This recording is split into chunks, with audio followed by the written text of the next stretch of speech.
questions for us? Thank you, Chris. Yeah. One question.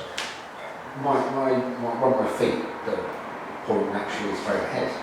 What is the best stretch to try and bring my foot into line? So if you've got a foot that's roaming out, usually that is a tightness in the capsule or shortening and tightening of some of the external rotators of your hip.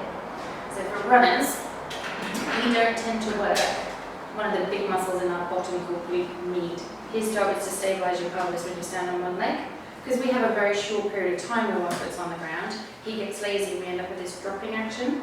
So especially boys tend to tighten through external rotation. Ladies, we like to hip hike.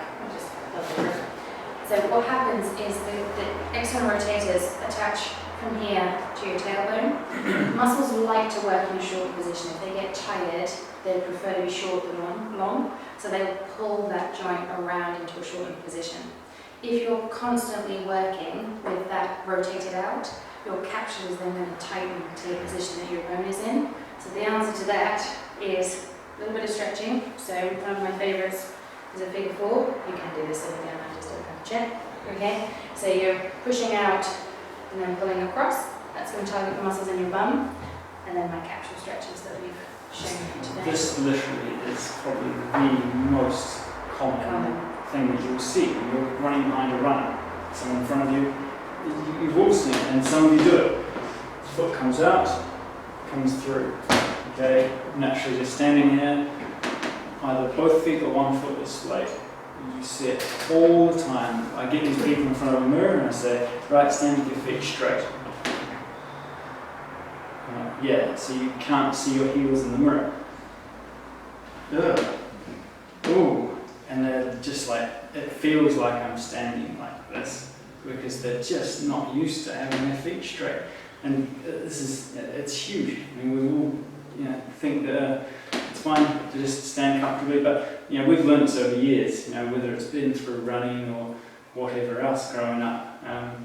We ideally all want to be standing in a neutral stance and make this standard for us, okay? Whether it be squatting, lunging, we want to be as neutral as we can all the time. You'll notice that walking up hills, you can push off through the floor. Imagine how much better purchase you're getting, whether it be running up hills or on the flat, if your foot was going straight ahead as opposed to on the side.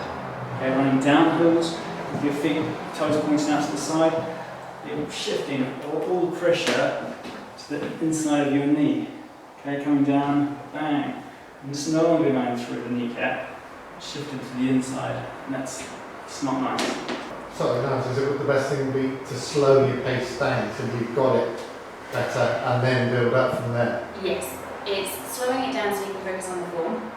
I like white lines, yellow lines, so if you can find a nice country lane that's quite quiet and run down the middle, if you can try and keep your toes on the edge of that line, it will make you giggle how far off you think you are from that white line and how much you cross over too. There's a lot of drunken runners out there.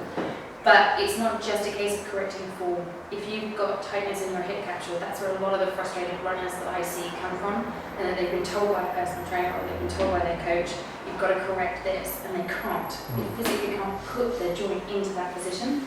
We teach them a lot of these crazy half pigeon, frog, leg cross, torture techniques, and you start to mobilize that capsule. At that point, you free up that range of motion, and then it's a case of really slowing down your technique because you've got a new range of motion that you've got to train your body. That's what I want you to do with that range of motion. So it's not just about opening it up and letting it work, it's then about using that. Okay, so if you've added a tool to your toolbox, it's no point just letting it sit there and go rusty. You've got to actually figure out how to use it. And it's such an ingrained thing, you've got to make a decision whether it's something you want to address, but unfortunately you have to, put your running performance at bay for a bit, so it might actually mean you have to go back to walking on a treadmill, with a mirror, or just focusing on your walking and keeping your feet straight and then into a slow jog, and during that time you may lose some running fitness. You might want to do this in your off season, at the end of your in season, but to really try and address and how high you prioritise it probably just depends on how much problems it's causing. If you get injuries and you realise, this is the reason why, then you might be more inclined to put a halt on the races for a while and work on this. Hopefully you address it towards the end of the season. at the end of the season.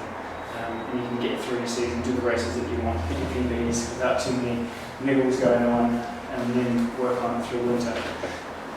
But yeah, awesome question, and it's huge.